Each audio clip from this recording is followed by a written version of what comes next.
Mr Speaker, thank you for the service you and the others who occupy this chair give this parliament, and I include in that list the redoubtable member for McEwen. You've all well and truly earned a break. Perhaps only honourable members with experience as primary school teachers or riot control could understand what you go through every day between 2 p.m. and 3:10. I want to thank the Prime Minister for his well wishes and to extend the very best from Chloe and I to Lucy and your family this Christmas. And I actually wanted to take this opportunity to reveal a national secret. Behind closed doors, we actually get on quite well. At least I have to say I thought so till I saw the PM's outing this morning, but I'm sure that'll we'll resume felicitations as soon as Parliament stands. In fact, I recall one meeting that the Prime Minister actually asked me if there was some way we could be nicer about each other in public. I said we could swap jobs. I thought I was pretty agile, really. I did discover there is a little limit to Malcolm's commitment to innovation. The Prime Minister and I actually have more in common than people realise. We're both married to brilliant women. We've both battled the member for Warringah. We've both grown up wanting to help run the AW and join the Labor Party. Mr Speaker, in this place, in the battle of ideas, even in the fiercest fighting, it is only ever words that are exchanged. So this summer, we'll no doubt pause and think of those who face real dangers, who place themselves in harm's way, in Australia's name. Our troops serving in the Middle East and their families back here who also serve. Our emergency services personnel fighting fires and floods and preventing crime and saving lives. For their sake and ours, I hope they have a quiet Christmas. And then, of course, there are many who will service this Christmas who don't wear a uniform. I think of the Australians who will not spend Christmas at home, but will instead be up early or working through the night this holiday season, indeed relying upon penalty rates to provide for their family. Our nation runs on the efforts of all of these modest heroes.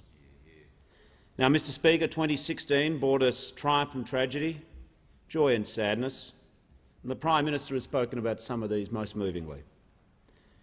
I recall on the Great Ocean Road, the families and volunteers alike who had to leave their tables set with Christmas lunch to either flee the fires or fight them. In Western Australia, there were the children from Yarloop Primary who started their year with an evacuation when lightning strikes began a blaze that claimed 2 lives and many homes. And in the face of fire, or when the floodwaters hit the Hunter or the Territory, Australians responded with kindness in another's trouble and courage in their own. On the world stage, we celebrated our Olympians and Paralympians in Rio, the record-setting Oscar success of the rebooted Mad Max. We mourned for the LGBTI people murdered in Orlando because of who they are and who they loved. We've stood in solidarity with other nations that have felt the toll of terrorism, and we've rededicated ourselves to meeting these challenges here at home. And we've farewelled irreplaceable characters. Max Walker from the very wide world of sport. My friend, Mr Broadbent. And I acknowledge him. And there was, of course, my very good friend Bob Ellis, whose words will live long after him, who passed. And, of course, from the beaches of the Shire to the streets of Footscray, we cheered the underdog and enjoyed the fairy tale football story. Mr Speaker, nobody in this chamber needs to be told how hard this job is on our families. Those Saturday night goodbyes, trying to help with the homework from the other side of the country, the netball games, the plays, the concerts you miss, the re-immersion you do when you return from these long parliamentary sittings, and the reacquaintance with your family. None of our partners or our children asked for a parent in public life, but they live with it. They live with us, and we couldn't do it without them. To Chloe, Rupert, Georgette and Clementine, thank you for your love, your support and your patience. I cannot wait for our Christmas together. And from my family to the Labor family, I am lucky and proud to serve in a caucus of all the talents.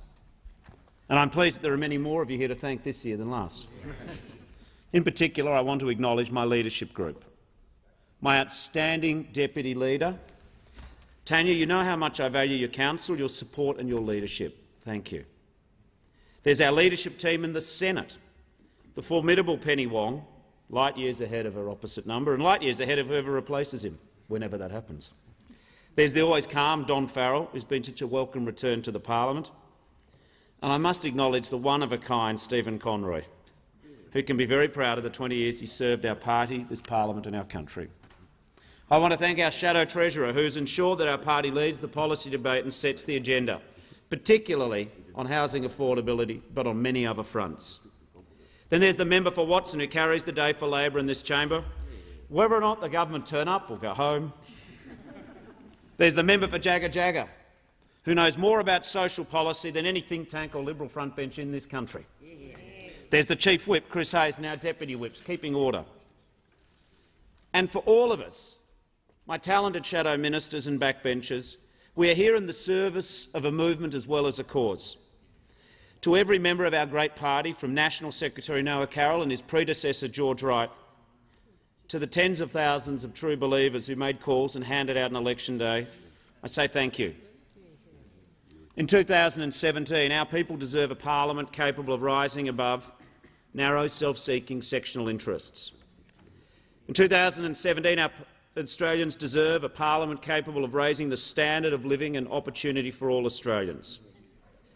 For a country built on the ideal of a fair go, the stubborn, persistent presence of inequality in our prosperous society is a national wrong. It is a challenge to us next year in this parliament, a challenge to use our parliament more intelligently to elevate politics, to make this a more pluralist, more democratic, more representative place, to include more people who are too often left out, ignored, dispossessed or forgotten. I speak of the First Australians, and I speak of many more. I speak of the survivors of violence. I speak of farmers doing it hard on the land. I speak of people trapped by insecure work. I speak of women denied genuine equal treatment. I speak of Australians living with disability or Australians living in poverty, not being able to have an equal share of the Australian dream.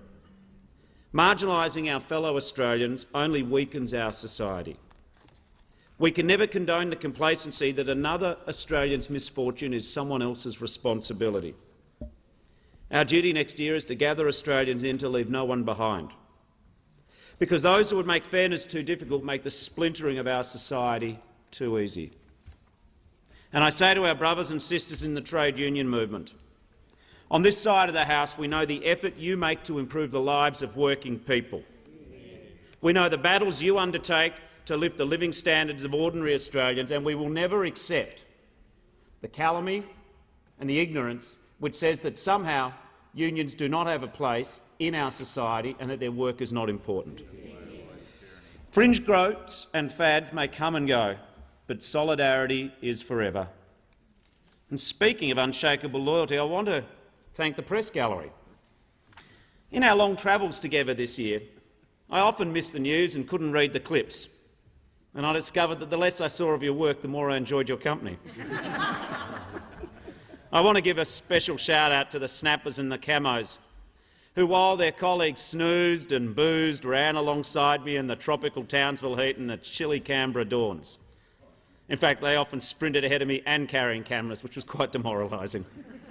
Speaking of my running buddies, I want to thank all the members of the AFP who work to keep us safe, especially the detail who served with me on this year's campaign trail. Their professionalism is second only to their sense of humour. Can I also thank the members of 34 Squadron who carried us safely around the country with such unfailing courtesy and kindness, particularly to my family.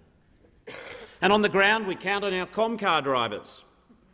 I want to thank the Comcar drivers across Australia, but I'd like to give a special shout-out to my drivers in Melbourne, Steve Smith and Peter Taylor, who were so patient with all the jokes and questions and noises, and they're also very good at putting up with my kids and, more significantly, my staff.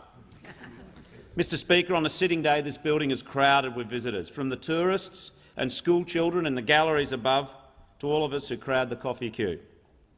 But it is the permanent residents of this building who allow us to do our job.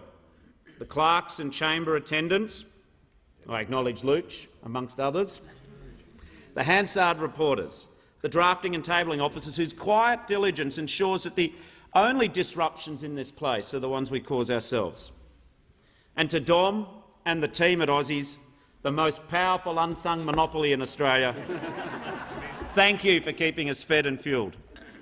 To everyone in security in 2020 and broadcast catering and the gym, thank you for your service. Of course, I want to thank the Parliament House cleaners, particularly the cheerful souls Maria and Joy, who give me that last bit of crucial insight before question time each day. And having thanked the people who clean up the mess, I want to turn to those who cause it, my staff. Mr Speaker, none of this in place could survive without the people who work for us. And in case any of us are in any doubt about that, they tell us every day. My electorate office and my personal staff work incredibly hard. They make a lot of sacrifices, almost always without recognition. I'm very grateful to work with so many people who I can laugh with at the end of the day. One final reflection, though, Mr Speaker. On the 30th of October this year, in a moment of unthinkable horror, a Brisbane bus driver was set on fire and killed while still behind the wheel. As the flames spread, the fire trapped 11 of his passengers in the back of the bus, unable to access the front door. The smoke was getting thicker. Panic was setting in, unimaginable really. But a Brisbane cab driver who just happened to pull over for a haircut came to their aid. Selflessly, heroically, behaving in a manner which we all hope we would do, but we wonder if we could. He ran towards the burning bus, kicking in the rear door and helping 11 frightened people to safety. That cabbie's name was Ajuik Nok. Just over 10 years ago, he came to Australia as a refugee from South Sudan. When he saw the flames that afternoon, he ran towards the smoke and the screams. He didn't stop to ask where the people on the bus were born. He didn't pause to question the God that they were praying to for rescue. He saw his fellow human beings in mortal danger and he saved their lives.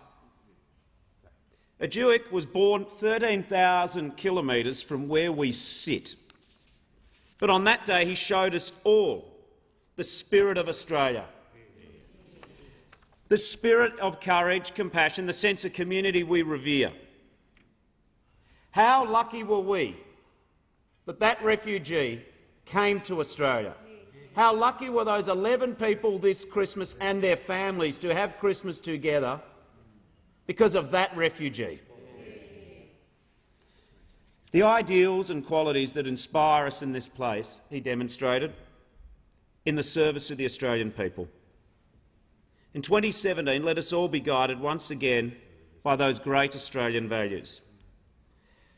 Let us strive to prove worthy of the people, to prove worthy of the country, to prove worthy of the privilege we have to serve. Let us strive to prove worthy of the people who call Australia home. Merry Christmas, everyone. I thank the House. Yeah. And I call the clerk. Government.